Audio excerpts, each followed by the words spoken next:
ಹೇಳಿ ಸರ್. ಶ್ರೀ ಕ್ಷೇತ್ರ ಬಾಬು ಈ ಕಡೆ ಪ್ರಚಾರ ಮತ್ತೆ ಅವಹೇಳನಕ್ಕೆ ಸಂಬಂಧಪಟ್ಟಂಗೆ ಬಾಬು ಏನು ನಮ್ಮ ಪುಣ್ಯಕ್ಷೇತ್ರ ಶ್ರೀ ಕ್ಷೇತ್ರ ಇಡೀ ವಿಶ್ವವೇ ಆರಾಧಿಸುವಂಥ ಶ್ರೀ ಮಂಜುನಾಥನ ಪುಣ್ಯ ಸ್ಥಳ ಅಂತಂದರೆ ಅದು ಧರ್ಮಸ್ಥಳ ಕ್ಷೇತ್ರ. ಕರ್ನಾಟಕದ ಕನ್ನಡಿಗರಲ್ಲದೆ ವಿವಿಧ ರಾಜ್ಯದ ಅನೇಕ ಭಕ್ತಗಣ ಇವತ್ತು ಈ ಒಂದು ಸ್ಥಳಕ್ಕೆ ಅಂದರೆ ಪುಣ್ಯ ಸ್ಥಳಕ್ಕೆ ಬಂದು ನೆಲೆಸ್ತಕ್ಕಂಥದ್ದು ಅಥವಾ ಅಲ್ಲಿ ಹೋಗಿ ಮಂಜುನಾಥನ ಆಶೀರ್ವಾದ ಪಡ್ಕೊಂಬರ್ತಕ್ಕಂಥದ್ದನ್ನ ನಾವು ನೋಡಿದ್ದೇವೆ.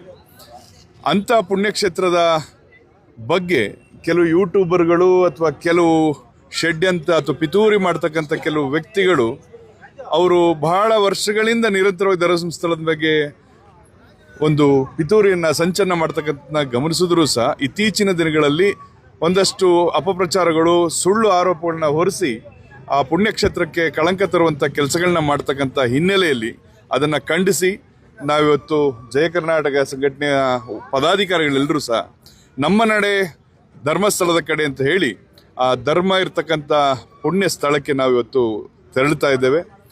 ನಿನ್ನೆ ಮಾಧ್ಯಮಗಳಲ್ಲಿ ಒಂದಷ್ಟು ಸುದ್ದಿಗಳನ್ನು ನೋಡಿದಾಗ ಒಂದಷ್ಟು ಆಘಾತ ಆಯಿತು.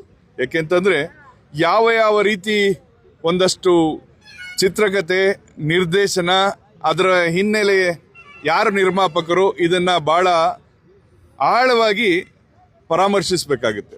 ಇವತ್ತು ನಮ್ಮ ಪೊಲೀಸ್ ಇಲಾಖೆ ಬಗ್ಗೆ ನಮಗೆ ಭಾಳ ನಂಬಿಕೆ ಇದೆ. ಎಂತೆಂಥ ಪ್ರಕರಣ ಭೇದಿಸ್ತಿರ್ತಕ್ಕಂಥವ್ರು ನಮ್ಮ ಕರ್ನಾಟಕ ಪೊಲೀಸ್ನವರು. SIT ತಂಡ ಈಗಾಗಲೇ ತನಿಖೆಯನ್ನು ಮುಂದುವರಿಸಿದೆ. ಅಂತಹ ಸ್ಥಳದಲ್ಲಿ ಏನೆಲ್ಲ ಈ ರೀತಿಯ ಪಿತೂರುಗಳಿಂದ ನಡೀತದೆ, ಪಿತೂರುಗಳಿಗೆ ಕಡಿವಾಣ ಹಾಕುವಂಥಕ್ಕೆ ನಾವಿವತ್ತು ಎಲ್ಲರೂ ಸಹ ಕನ್ನಡಿಗರು ಒತ್ತಾಯ ಮಾಡಬೇಕಾಗಿದೆ. ಹಾಗಾಗಿ ನಾವೆಲ್ಲರೂ ಸಹ ವಿಶೇಷವಾದಂಥದ್ದು ಏನಂತಂದರೆ ಕಷ್ಟ ಬಂದಾಗ ಸಂಕಟ ಬಂದಾಗ ವೆಂಕಟರಮಣ ಅಂತ ಏನು ಹೇಳ್ತೀವಿ. ಹಾಗಾಗಿ ನಮ್ಮ ಮಂಜುನಾಥನ ಸನ್ನಿಧಿಲಿ ಒಂದು ಬೇಡಿಕೆ ಇಷ್ಟೇ, ಇಂಥ ಕಳಂಕ ಯಾರಿಗೂ ಕೊಡಬೇಡಪ್ಪ. ಯಾಕೆಂದರೆ ಅಂಥ ಪುಣ್ಯಕ್ಷಣದ ಸ್ಥಳದಲ್ಲಿ ಸಾವಿರಾರು ಜನಕ್ಕೆ ಲಕ್ಷಾಂತರ ಜನಕ್ಕೆ ಅನ್ನದಾಸೋಹ ಆಗುತ್ತೆ, ಶಿಕ್ಷಣ ಇದೆ, ಆರೋಗ್ಯ ಇದೆ, ದುಶ್ಚಟಗಳಿಗೆ ಬಲಿಯಾಗ್ತಕ್ಕಂಥವ್ರಿಗೆ ವ್ಯಸನ ಮುಕ್ತಗಳನ್ನ ಮಾಡ್ತಕ್ಕಂಥದ್ದಿದೆ.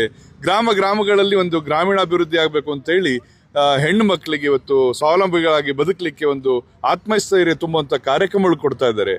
ಸರಳ ವಿವಾಹವನ್ನು ಮಾಡ್ತಕ್ಕಂಥ ದೊಡ್ಡ ಉದಾರತೆ, ಅದಕ್ಕೊಂದು ಪರಂಪರೆ ಇದೆ. ಧರ್ಮಸ್ಥಳ ಅಂತಂದರೆ 1-2 ವರ್ಷಗಳಲ್ಲಿ ಆಗಿದ್ದಂತಲ್ಲ. ಅದಕ್ಕೆ ನಾನು ಹೇಳ್ತೇನೆ, ಅಪಪ್ರಚಾರ ಮಾಡ್ತಕ್ಕಂಥವ್ರು ಭಾಳ ಈಸಿಯಾಗಿ ಮಾಡಿಬಿಡ್ತಾರೆ. ಕುಂಬಾರನಿಗೆ ವರ್ಷ ದೊಣ್ಣೆಗೆ ನಿಮಿಷ ಅನ್ನೋಂಗೆ ಈ ಕೊನೆಯ ಕೆಲವರು ಕೈಲಾದಂಥ ಹೇಡಿಗಳು ಕೊನೆಯ ಅವ್ರದ್ದು ಅಸ್ತ್ರ ಏನಪ್ಪ ಅಂತಂದರೆ ಅಪಪ್ರಚಾರ. ಇಂಥ ಅಪಪ್ರಚಾರ ಮೂಲಕ ಪುಣ್ಯ ಸ್ಥಳವನ್ನು ಅಪವಿತ್ರಗೊಳಿಸುವಂಥ ಕೆಲಸಕ್ಕೆ ಮುಂದಾಗಿದ್ದಾರೆ. ಇದಕ್ಕೆ ಕಡಿವಾಣ ಹಾಕಬೇಕು ಅಂತೇಳಿ ಒತ್ತಾಯಿಸ್ತಾ ಇದ್ದೇವೆ.